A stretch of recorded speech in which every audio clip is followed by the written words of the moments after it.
The history of the Yemen stretches back over 3,000 years, and its unique culture is still in evidence today in the architecture of its towns and villages.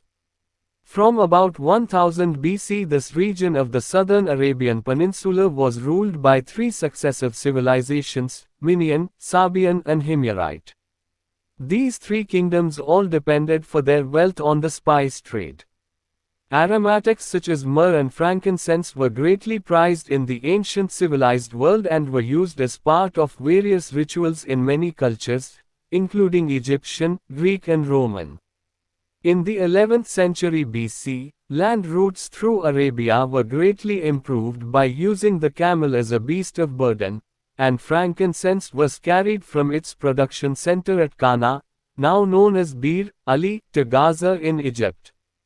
The camel caravans also carried gold and other precious goods which arrived in Qana by sea from India. The chief incense traders were the Minians, who established their capital at Karna, now known as Sada, before they were superseded by the Sabians in 950 BC. The Sabian capital was Mab, where a large temple was built. The mighty Sabian civilization endured for about 14 centuries and was based not only on the spice trade, but also on agriculture. The impressive dam, built at Mab in the 8th century, provided irrigation for farmland and stood for over a millennium. Some Sabian carved inscriptions from this period are still extant. The Himyarites established their capital at Dhafar, now just a small village in the Ibb region, and gradually absorbed the Sabian kingdom. They were culturally inferior to the Sabians and traded from the port of Al-Muza on the Red Sea. By the 1st century BC, the area had been conquered by the Romans. With the rise of the great ancient civilizations in Egypt, Mesopotamia, and along the Mediterranean Sea, historic Yemen became an important overland trade link between these civilizations and the highly prized luxury goods of South Arabia and points east and south. As a result, several pre-Islamic trading kingdoms grew up astride an incense trading route that ran northwest between the foothills and the edge of the desert. First, there was the Minian kingdom, which lasted from about 1200 to 650 BC, and whose prosperity was due mainly to the trade of frankincense and spices. The large and prosperous kingdom of Saba, Sheba, founded in the 10th century BC and ruled by Bilqis, the queen of Sheba, among others, was known for its efficient farming and extensive irrigation system built around a large dam constructed at Mab. Farther south and east, in the region that would later become South Yemen, were the Qataban and Hadramaut kingdoms, which also participated in the incense trade.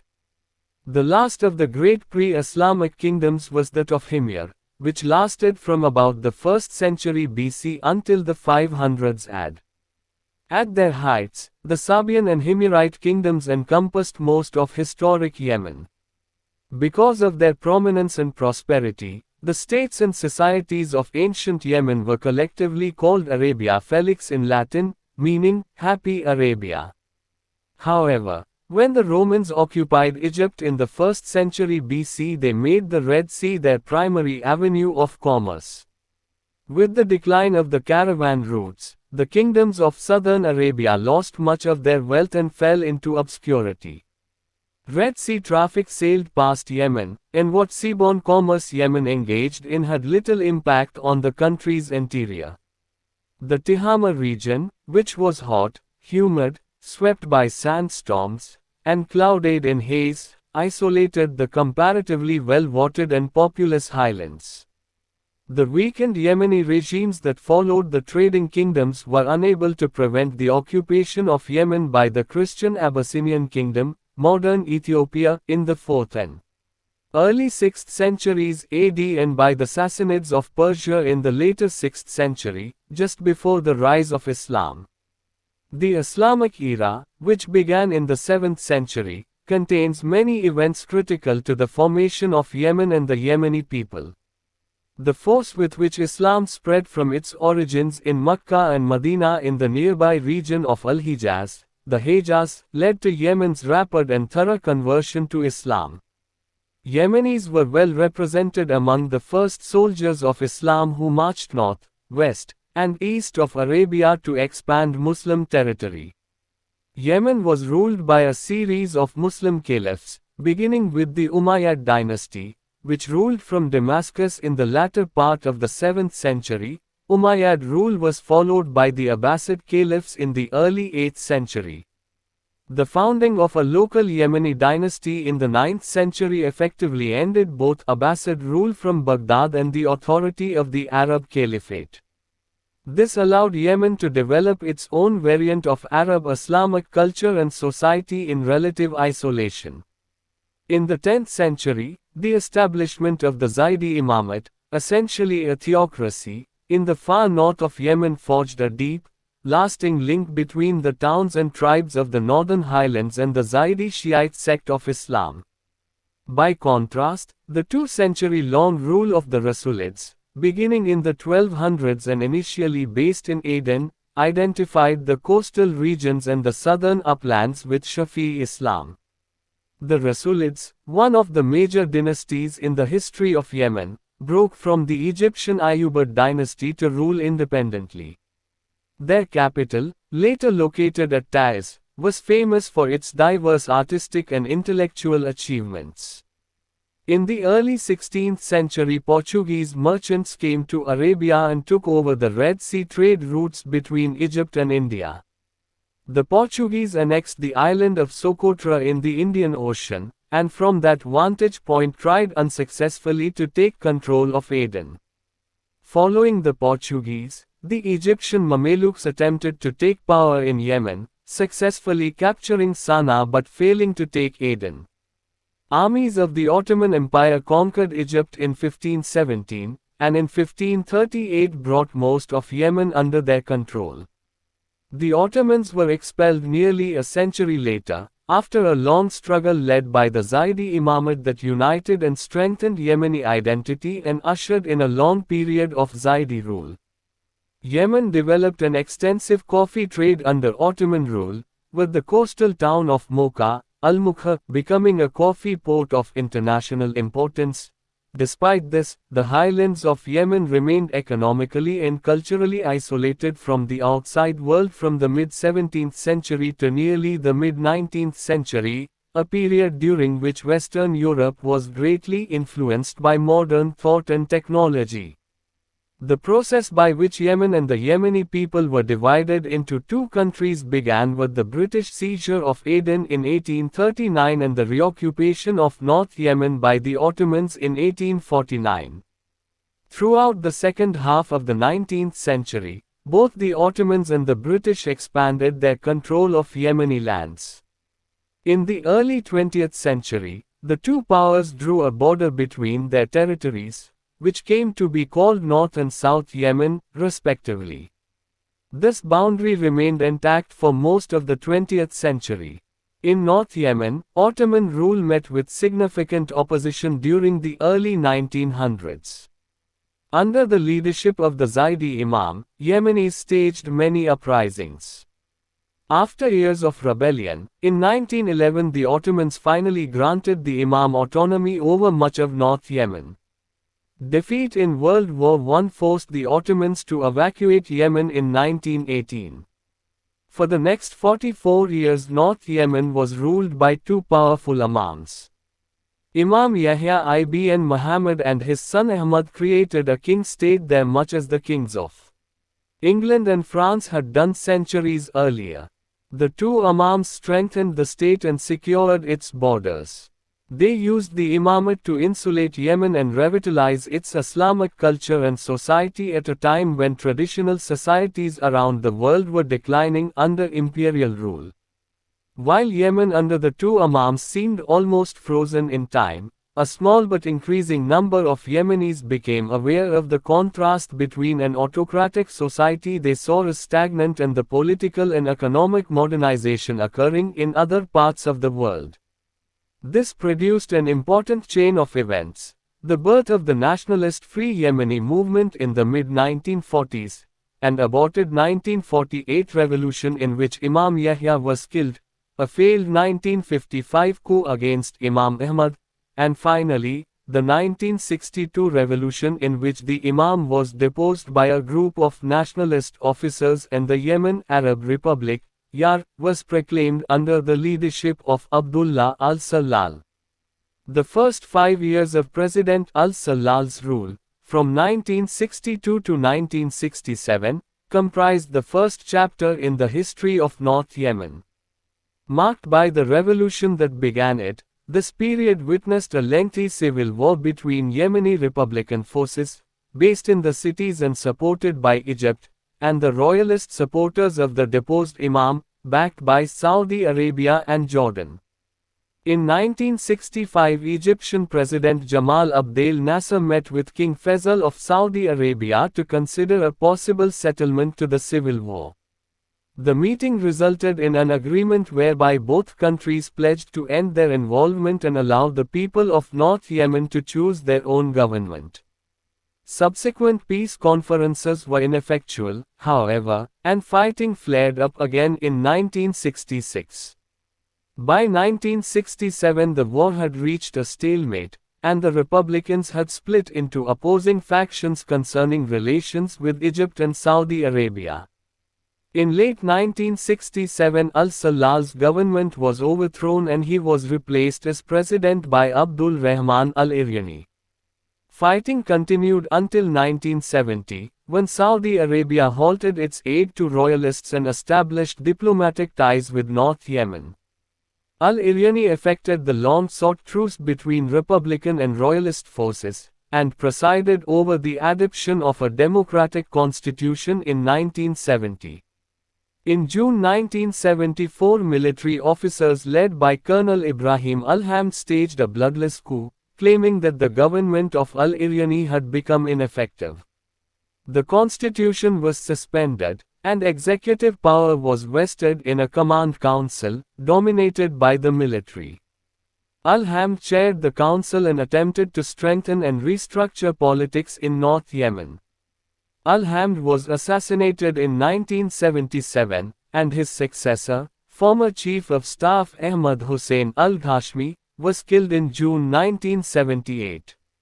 The lengthy tenure of President Ali Abdullah Saleh, who ruled North Yemen from 1978 until it merged with South Yemen in 1990, proved more stable.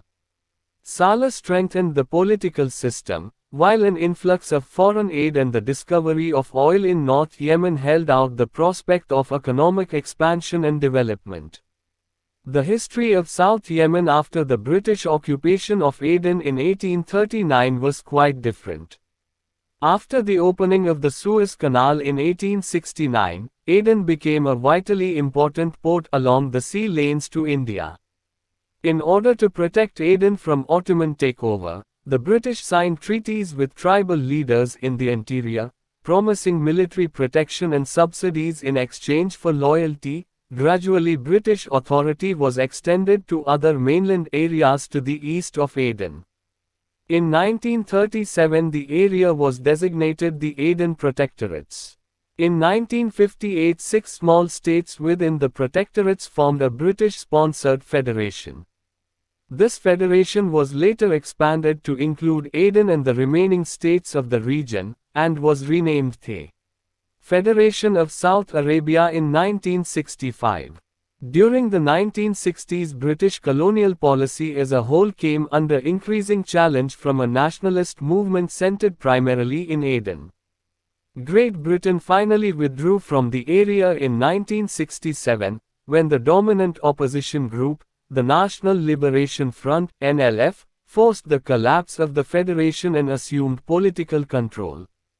South Yemen became independent as the People's Republic of South Yemen in November of that year. The NLF became the only recognized political party and its leader, Katan Muhammad al-Shabi, was installed as president. In 1969, al-Shabi was ousted and replaced by Salam Ali Rubai. Until 1978, South Yemen was governed under the co-leadership of Rubai and his rival, Abdel Fattah Ismail, both of whom made efforts to organize the country according to their versions of Marxism. In 1970 the country was renamed the People's Democratic Republic of Yemen (PDRY). Foreign-owned properties were nationalized, and close ties were established with the USSR. Rubai was deposed and executed in 1978, under the prevailing authority of Ismail. Soviet influence intensified in South Yemen. Ismail was replaced by Ali Nasser Muhammad al-Hassani in 1980. In 1986 a civil war erupted within the government of South Yemen. The war ended after 12 days, and al-Hassani fled into exile. Former Premier Haider Bakr al-Attaz was elected president in October. Relations between North Yemen and South Yemen grew increasingly conciliatory after 1980. Border wars between the two countries in 1972 and 1979 both had ended surprisingly with agreements for Yemeni unification, though in each case the agreement was quickly shelved. During the 1980s the two countries cooperated increasingly in economic and administrative matters. In December 1989 their respective leaders met and prepared a final unification agreement. On May 22, 1990, North and South Yemen officially merged to become the Republic of Yemen. Ali Abdullah Saleh, then leader of North Yemen, became president of Unified Yemen, while Ali Salam al-Baid and Haider Bakr al-Attaz of South Yemen became vice president and prime minister, respectively. Sana'a was declared the political capital of the Republic of Yemen, and Aden the economic capital. By the summer of 1990 more than 30 new political parties had formed in Yemen. Rising oil revenues and financial assistance from many foreign countries, including Iraq, Saudi Arabia, and the United States, brought hope that Yemen could begin to strengthen and expand its economy. Iraq's invasion of Kuwait in 1990 and the events that followed in the Persian Gulf took a serious toll on Yemen's economy and newfound political stability. Yemen's critical response to the presence of foreign military forces massed in Saudi Arabia led the Saudi government to expel 850,000 Yemeni workers. The return of the workers and the loss of remittance payments produced widespread unemployment and economic upheaval, which led in turn to domestic political unrest. Bomb attacks, political killings, and violent demonstrations occurred throughout 1991 and 1992, and in December 1992 a rise in consumer prices precipitated riots in several of Yemen's major cities. Concern arose that declining economic and social conditions would give rise to Islamic fundamentalist activities in Yemen. Political turmoil forced the government to postpone general elections, which were finally held on April 27, 1993, completing the Yemeni unification process begun 3 years earlier. The General People's Congress (GPC), the former ruling party in North Yemen, won 121 seats in parliament. The Yemen Socialist Party (YSP), the former ruling party of South Yemen, won 56 seats. A new Islamic coalition party, Al-Islah, won 62 seats, and the remaining 62 seats were won by minor parties and independents. The president and prime minister remained in office after the election, and the three major parties formed a legislative coalition. The successful elections quickly gave way to political turmoil. In August 1993, Vice President al-Baid withdrew from Sana'a to Aden and ceased to participate in the political process. This followed his visit to the United States, where he had held talks with Vice President Al Gore, apparently without the consent of President Saleh. From his base at Aden, al-Baid issued a list of conditions for his return to Sana'a. The conditions centered on the security of the YSP, which, according to the vice president, had been subject to northern instigated political violence since unification. Al-Baid also protested what he considered the increasing economic marginalization of the South. The deadlock persisted into the later months of 1993, despite extensive mediation efforts by representatives from several foreign governments. In January 1994, Yemen's principal political parties initialed a document of pledge and agreement, designed to end the 6-month feud between Yemen's president and vice president. The document called for a thorough review of the constitution and the country's economic programs and goals. The document was signed by the two leaders in February, but military clashes occurred almost immediately thereafter. In April, Oman and Jordan halted mediation efforts aimed at getting the two sides to adhere to their peace agreement. Later that month, heavy fighting broke out between northern and southern forces at Amran, north of Sana'a. The fighting signaled the disintegration of the Yemeni Union. Yemen exploded into full-scale civil war in early May. Both sides carried out missile attacks in and around Sana'a and Aden. On May 21, Al-Baid announced the secession of the South from the Republic of Yemen and the formation of a new southern state, the Democratic Republic of Yemen, DRY. The DRY assembled a political structure similar to that of Unified Yemen, and Al-Baid was elected president by a 5-member presidential council. Meanwhile, Saleh dismissed a number of YSP party members from Yemen's government in an attempt to remove the influence of Al-Baid. Fighting continued throughout June, much of it centered around the port cities of Aden and Al-Mukalla. Both sides launched attacks on oil installations, and a great deal of infrastructure was damaged or destroyed. Following the failure of a Russian ceasefire agreement, Saleh's northern forces launched a final drive on Aden and Al-Mukalla in early July, ultimately defeating the DRY army. By mid-July, all of the former South Yemen was under Saleh's control. After the collapse of the DRY, Saleh's government was faced with the task of rebuilding Yemen's economy and government. The infrastructure in and around Aden had sustained the most damage, from water systems to oil refineries and communications centers. In July, more than 100 cases of cholera were diagnosed in Aden, due in part to water shortages in the city. In September 1994, the Yemeni legislature approved a number of major reforms to the country's 1990 unification constitution. Saleh was formally re-elected president on October 1, and he appointed Abdrabbu Mansur Hadi as his new vice president. In an attempt to revive the country's economy, Yemeni leaders made efforts to devise and implement an economic austerity program called for by several international economic agencies. This was achieved with a great deal of difficulty in the spring of 1995. In February 1995, the governments of Yemen and Saudi Arabia agreed to negotiate a settlement to their long-standing dispute over their shared border.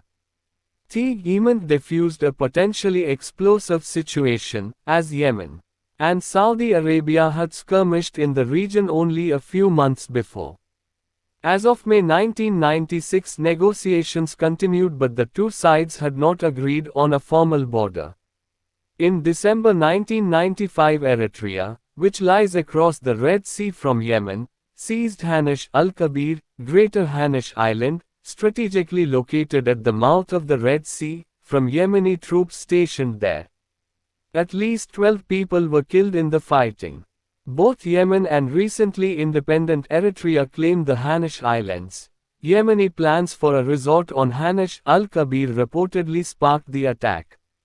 By May 1996, the two countries had reached a truce and agreed to submit the question of sovereignty over the islands to arbitration. Government. Before unification, North Yemen was governed by a benign authoritarian regime dominated by the military, and South Yemen functioned as a centralized socialist party state. Politics opened up with the creation of the Republic of Yemen in 1990, and the number of freely functioning parties, lobbying groups, and communications outlets multiplied. During a 30-month transition period, the unification regime was based on equal power sharing between the General People's Congress, GPC, and the Yemeni Socialist Party, YSP, the former ruling parties of North Yemen and South Yemen, respectively. An open, hotly contested national election in April 1993 marked the end of the transition period and yielded a coalition government consisting of the GPC, the YSP, and the conservative Islamic reform grouping, Al-Islah, with the GPC holding nearly a majority of the cabinet posts. The 1993 election was the first multi-party election on the Arabian Peninsula, and the first in which women could vote. The vast majority of Yemenis participated. The constitution adopted in 1990, which was similar to North Yemen's 1970 constitution, provided for a 301-member elected legislature, called the Council of Deputies. In addition to its legislative tasks, the council would select a 5-member presidential council and vote on the composition and program of the cabinet. The Presidential Council would choose from its membership a president and vice president, and also nominate the prime minister. The members of the Council of Deputies would be selected for 5-year terms, as would the president and vice president. In September 1994, at the end of the country's civil war, the Council of Deputies voted to adopt major reforms to the Unification Constitution. The amended constitution declares Islamic Sharia, basic law, as the basis of all legislation and describes the economy as market-based. The reforms also abolished the 5-member Presidential Council, and stipulated that the presidency be decided by universal suffrage, with no one permitted to hold office for more than 2 terms.